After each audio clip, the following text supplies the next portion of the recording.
For our text this morning, we go to John's Gospel, chapter 1, and we'll be reading 2 verses. For the past several weeks, we've looked at Matthew's and Luke's account of the birth of Christ, but when you come to John, his description of the birth of Christ is completely different from Matthew and Luke. They go into all those details which we enjoy so much. But look at how John describes the birth.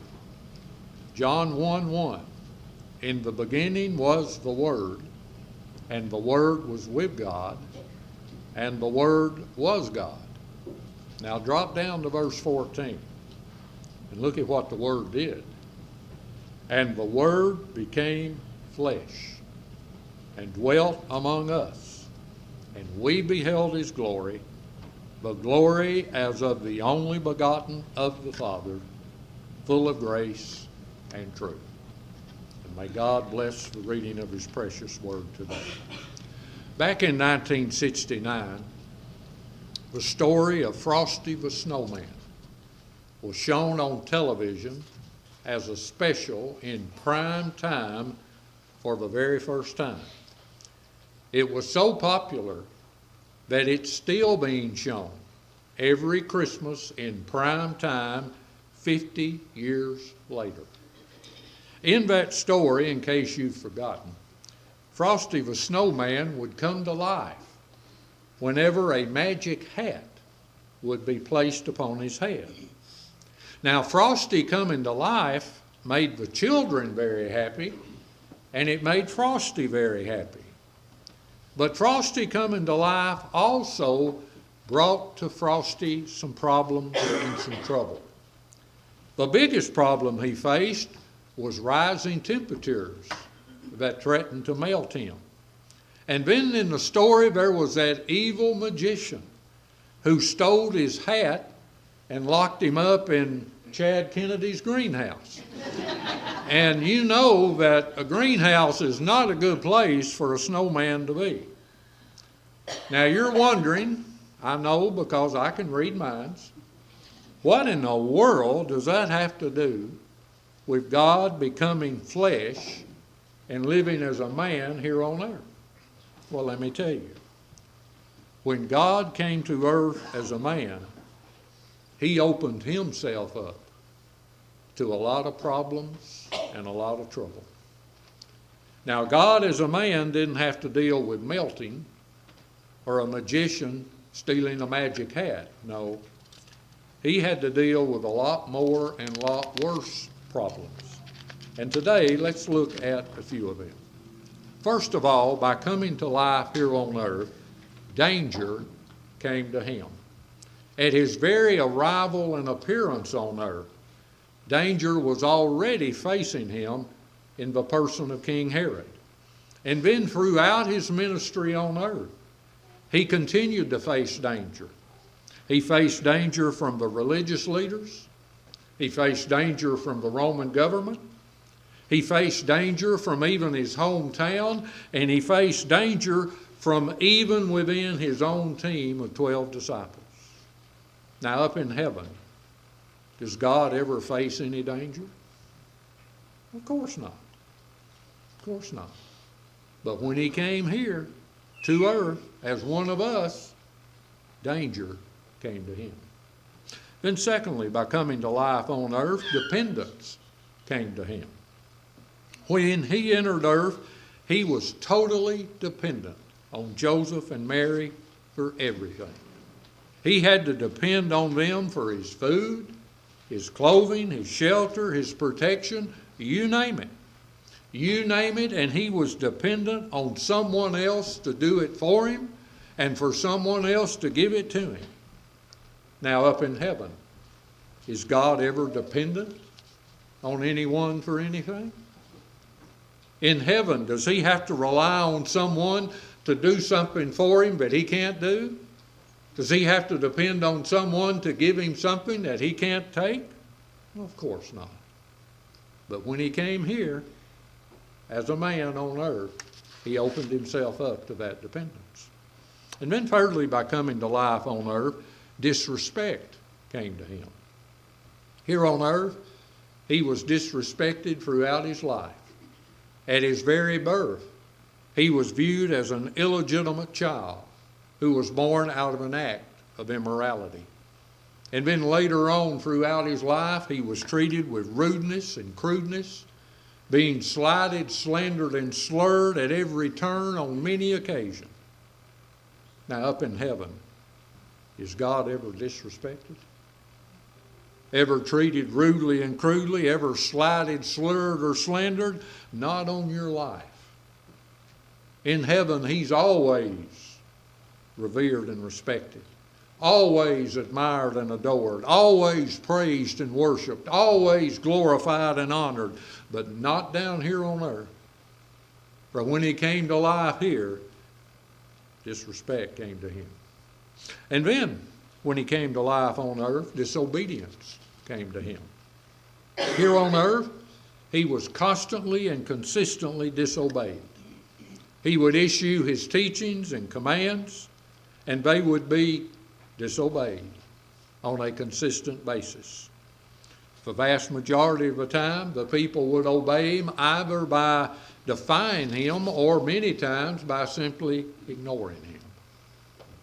Now, up in heaven, do you think God is ever disobeyed or defied? Up in heaven, do you think God is ever ignored? No way, no how.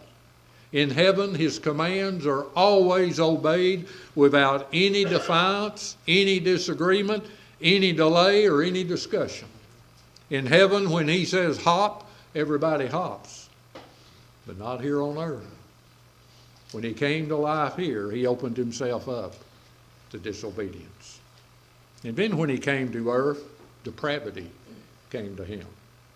From the moment he came to earth to the moment he left earth, he was surrounded by the depravity, sin, and evil of the world. Every day he would see and hear just how low man could go, just how bad man could treat his fellow man, including himself. Now up in heaven, does he ever have to deal with any depravity? In heaven, there is no depravity, sin, or evil. In heaven, there's never a depraved act, never a depraved word, never even a depraved thought by anyone at any time. For in heaven, depravity is banned, outlawed, and eliminated. But not here. No, not here, for when he came to life here, depravity came to him. And then when he came, disappointment came to him. For the reasons we've just listed, he was constantly being disappointed by people. He even wept as he looked out at all the people rejecting him, for he knew what their rejection would bring to them. He was saddened, sorrowed, and grieved at what man was doing to himself, at what the world was doing to itself. Now up in heaven, is he ever disappointed? Ever saddened, sorrowed, or grieved? Does he ever weep in heaven with a broken heart? No, not in heaven. In heaven, he's always pleased, content, satisfied, joyful, elated, delighted, and happy. But not here on earth. No, for when he came to life here, disappointment came to him. And then when he came to earth, death came to him. Here on earth, he saw many people die.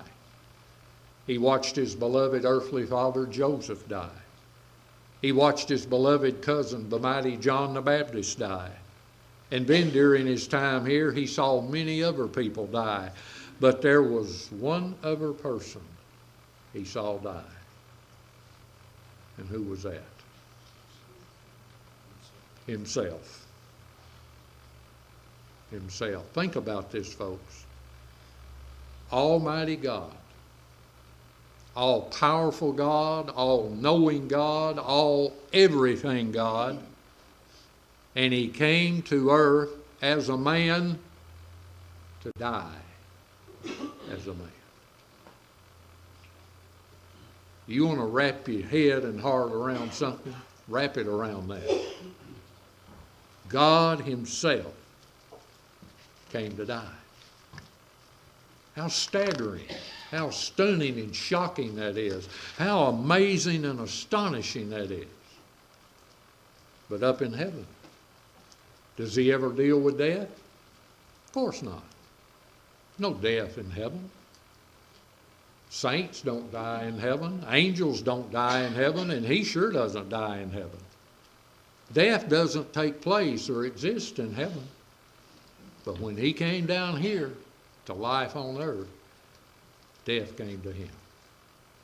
To think of God opening himself up to all of this by coming to us here on earth, that blows my mind. Now, I know my mind's not very big, there's not a lot to blow, but that very fact blows my mind. And here's why. I know who he did all of this for.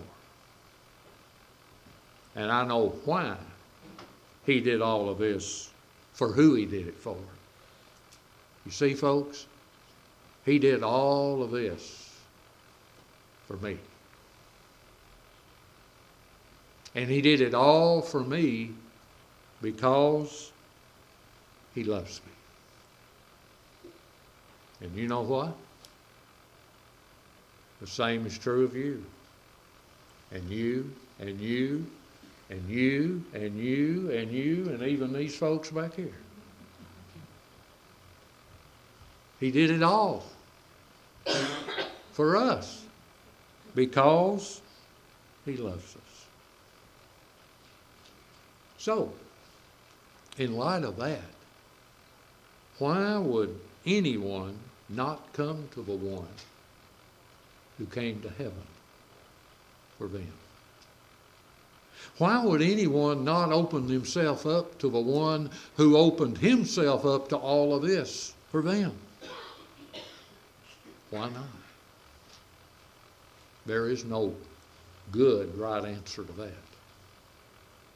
So this morning, as we think about him coming to us and opening himself up to all of this for us, I invite you, if you never have, to come to the one who came for you. I invite you, if you never have, to open yourself up to the one who opened himself up for you. As they sang so beautifully, he came. He came. And aren't we glad he came?